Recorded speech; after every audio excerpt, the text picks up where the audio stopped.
Assalamualaikum warahmatullahi wabarakatuh.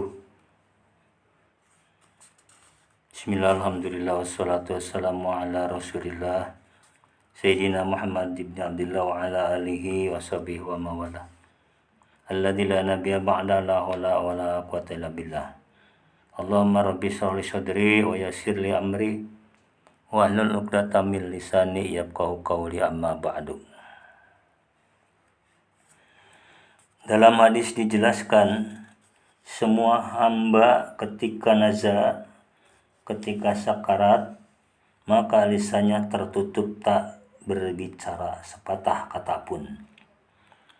Lalu didatangi 4 malaikat. Seorang di antaranya berkata, "Assalamualaikum. Saya ini adalah malaikat yang ditugasi mengurus rezekimu.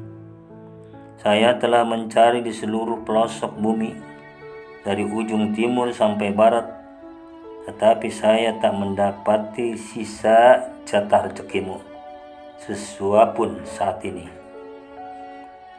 Malaikat kedua datang memberi ucapan salam, lalu berkata, "Aku adalah malaikat yang ditugasi mengurus minumanmu, dan saya telah mencarikan minuman jatahmu ke seluruh pelosok bumi, mulai ujung timur sampai barat, tetapi saya tidak mendapatkannya. Ini berarti saat kematian telah dekat."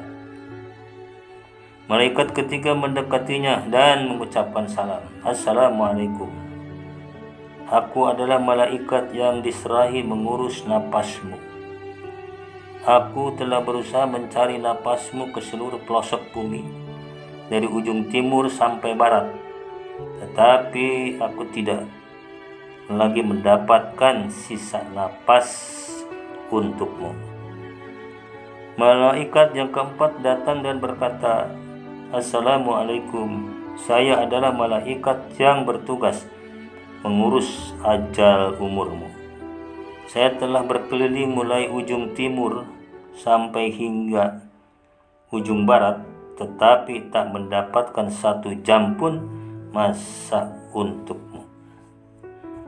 Sesudah itu para malaikat pencatat amal dan datang dan berdiri di samping kanan dan kiri orang yang nazar. Seraya berkata, "Assalamualaikum. Saya adalah malaikat yang diserahi mengurus amal kebaikan." Dia mengeluarkan sebuah lembaran putih dan memperlihatkan kepadanya, "Lihatlah amal perbuatanmu." Orang-orang yang nazar itu melihatnya dan tampak senang dan bersemangat. Kemudian malaikat yang berada di sebelah kirinya berkata, "Assalamualaikum. Saya adalah malaikat yang bertugas amal jelekmu." Dia lalu mengeluarkan sebuah lembaran berwarna hitam dan memperlihatkan kepadanya seraya berkata, "Lihatlah lembaran ini." Ketika itu keringatnya bercucuran. Dia lalu menoleh ke kanan dan ke kiri karena takut membaca lembaran catatan amalnya. Catatan amal itu kemudian diletakkan di atas bantal orang yang sedang nazar itu, lalu ia tinggal pergi. Kemudian datanglah malaikat maut yang didampingi 2 malaikat. Di sebelah kanannya ada malaikat rahmat dan di sebelah kirinya ada malaikat azab. Di antara sebagian orang yang nazar itu ada yang ruhnya dicabut secara kasar, ada yang dicabut dengan keras, dan ada pula yang dicabut dengan cara pelan.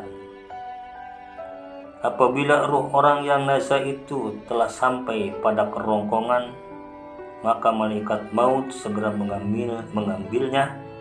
Apabila orang yang mati itu termasuk golongan orang baik, malaikat rahmat memanggilnya.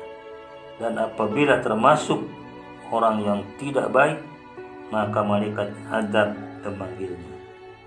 Kemudian malaikat itu membawa ruh orang yang telah mati ke hadapan Allah Subhanahu wa Ta'ala. Apabila mayat termasuk golongan orang-orang berbahagia, maka Allah berseru, kembalikanlah ruh ini ke jasadnya, agar dia melihat apa yang terjadi pada jasadnya.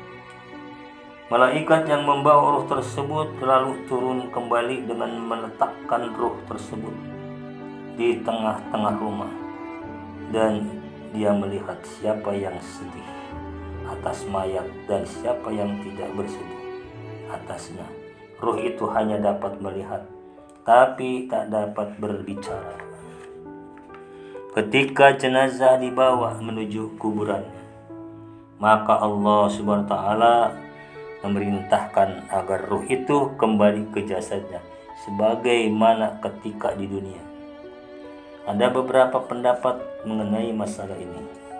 Sebagian ulama berpendapat bahwa ruh dikembalikan ke jasadnya seperti sedia kala, kemudian duduk dan ditanya. Sebagian ulama lain berpendapat bahwa yang ditanya adalah ruh, bukan jasadnya. Dan sebagian ulama lagi berpendapat bahwa ruh masuk ke jasad sebatas dada saja. Sebagian lagi berpendapat bahwa ruh itu berada antara jasad dan kapan mayat. Semua pendapat tersebut memang didukung oleh beberapa hadis. Wallahu a'lam. Menurut pendapat ahli ilmu, semua perbedaan pendapat tersebut sah-sah saja. Tetapi yang paling pokok dan benar adalah semua hamba mengimani adanya siksa kubur dan tidak perlu sibuk berpikir tentang bagaimana caranya. Para pemirsa yang kami hormati, kami muliakan, mungkin hanya itulah yang dapat kami sampaikan. Semoga ada manfaatnya. Kurang dan lebihnya kami mohon dimaafkan. Billahi taufiq wal hidayah. Wassalamualaikum warahmatullahi wabarakatuh.